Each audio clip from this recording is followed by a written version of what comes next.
3 माह के बकाया वेतन की मांग को लेकर सफाई कर्मचारियों की हड़ताल जारी है। हड़ताल के 9वें दिन बुधवार को सफाई कर्मियों ने विधायक राजेश जून से उनके कार्यालय में मुलाकात की। ठेके के अधीन काम करने वाले इन सफाई कर्मियों ने कहा कि बीते 3 माह से वेतन नहीं मिला है। इस वजह से बहुत परेशानी हो रही है। 9 दिन की हड़ताल के बावजूद आज तक कोई सुनवाई नहीं हो सकी है। वहीं विधायक राजेश जून ने आश्वासन दिया कि आपका वेतन आपको जल्द दिलाया जाएगा। इस संबंध में मुख्यमंत्री नायब सैनी के समक्ष लिखित में मांग पत्र दिया जाएगा। ठेकेदारी प्रथा बंद करवाकर इन कर्मचारियों को एचकेआरएन के तहत भर्ती करवाया जाएगा।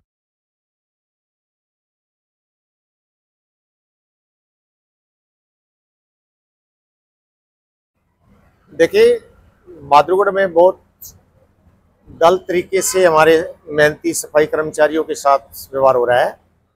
जो असल में सफाई करते हैं, मेहनत करते हैं, उनका इस समय पर वेतन नहीं मिल रहा है।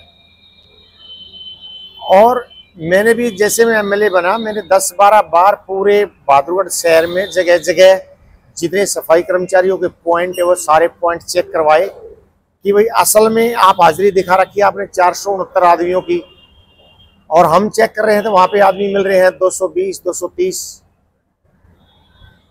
अब असल मामला ये है कि बहादुर की आम जनता का जो टैक्स है वो कमेटी में इकट्ठा होता है।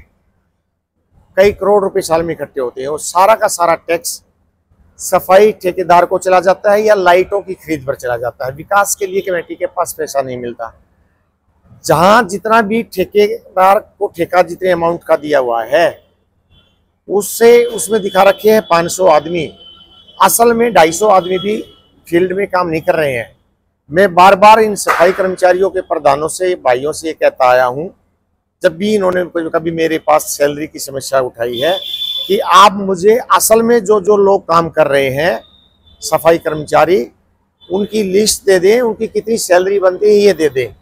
आप मुझे अगर ये पूरा ब्यौरा दे देंगे कि इस सफाई कर्मचारी के पूरे सिस्टम का, जैसे कि 3 भागों में सफाई का डिपार्टमेंट बांटा हुआ है, दिन का, रात का और लिफ्टिंग का, और लिफ्टिंग यार्ड में जो उसकी क्लीनिंग वगैरह अलग अलग होती है, उसका असल खर्चा कितना है। असल खर्चा तब पता चलेगा ये सफाई कर्मचारी भाई अपने एक सच्चाई से बहुत क्लियर ये लिस्ट बना के दे दे, हम इतने कर्मचारी हैं, इतनी हमारी तनख्वाह बनती है, तो उससे हमें ये पता चल जाए कि भाई जहाँ ठेका 3 करोड़ से ऊपर का ठेका है और असल खर्चा सिर्फ 1 करोड़, 1.25 करोड़ रुपए बनता है, तो उससे समस्या का समाधान तभी होगा कि भाई मैं अब जाके ये कहूँ सरकार को बार बार, जी ठेकेदार के पैसे दे दो, जी ठेकेदार के पैसे दे दो। और हमें सबको ये पता भी ठेकेदार जितना पैसा सरकार से ले रहा है वो लूट रहा है, मिसयूज हो रहा है।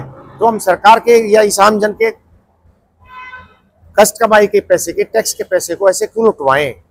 हमारा यही कहना है कि आप सफाई कर्मचारी अगर मुझे कोऑपरेट करो, आप अपनी लिस्ट बना के दे दो कि आपकी असल तनख्वाह कितनी बनती है, तो हम अपनी जो सरकार के संज्ञान में मैं ये बात तुरंत जाके रख दूंगा कि जी असल में जो मेहनत कर रहे हैं, इस शहर को साफ सुथरा रख रहे हैं, सफाई कर्मचारियों की असल तनख्वाह इतनी बनती है और ठेका यह नाप शनाप दिया गया है। इसके बारे में कमेटी बना करके इसकी जांच करी जाए। और मेरी तो ये भी स्पेशल रिक्वेस्ट रहेगी सरकार को कि जल्दी से जल्दी इनकी तनख्वाह दे करके फिर आने वाले जल्दी ही जब भी जो भी प्रोसीजर हो, एक कमेटी बैठा करके इस केस को क्लियर करके हमारे जो सफाई कर्मचारी भाई है इनको किसी ठेकेदार के अंडर ना रख के डायरेक्ट एचकेआरएन के थ्रू भर्ती करके अगर सफाई का जिम्मा इनको दिया जाए तो उससे पैसे की भी बचत रहेगी और ये सबका समय पर सफाई भी हो जाएगी। सफाई कर्मचारी भाई भी, इनका भी ठीक समय पर परिवार का लालन पालन ठीक चलेगा। विधायक जी ने आश्वासन दिया है कि आपके जितने भी ठेके पे लगे हुए कर्मचारी हैं उनकी लिस्ट बना के मुझे दो, फिर मैं चंडीगढ़ जाके आपके बारे में बात करता हूँ। और हम बड़ी उम्मीद लेके यहाँ पे आए हैं। अब देखो, अगर हमारी सैलरी आ जाती है विधायक जी के द्वारा या किसी भी भाई द्वारा, तो हम अपना कामों पर जाने के लिए तात्पर्य है। उसको लेके एक बात बताना, शहर में गंदगी है, हमें बहुत दुख है इस बात का। हम पहले भी बता चुके हैं, हमारे शहरवासी परेशान है, तो हमारा भी कोई जीना नहीं है। लेकिन जब हमारे घरों में आटा ही नहीं होगा, दूध उगाड़ के पैसे नहीं होगा, हमें राशन नहीं देते हैं, लोग अपने दुकानों में से बचा रहे हैं, तो हमारा भी तो दुख देखो। हम तो ये कहना चाहते हैं कि शहरवासी भी हमारे साथ सड़कों पे उतरो, हमारा समाधान करवाओ। कब तक की जाएगी? वो हम आज शाम तक या कल तक लिस्ट दे देंगे बना के। विधायक जी से मिले हैं, अब विधायक जी ने आश्वासन दिया है अब भाई जल्दी से जल्दी तुम्हारी सैलरी मुतवाएगी, हम बात करेंगे आगे जाके। और सर मैं एक बात और कहना चाहता हूँ आपके चैनल से, जब तक हमारी सैलरी नहीं आएगी,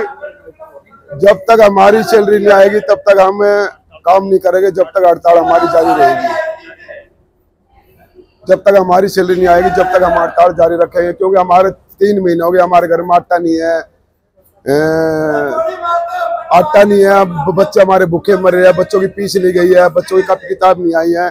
जब तक हमारी सैलरी नहीं आएगी, जब तक हड़ताल जारी रहेगी, चाहे कुछ भी हो जाए हम हड़ताल पे रहेंगे।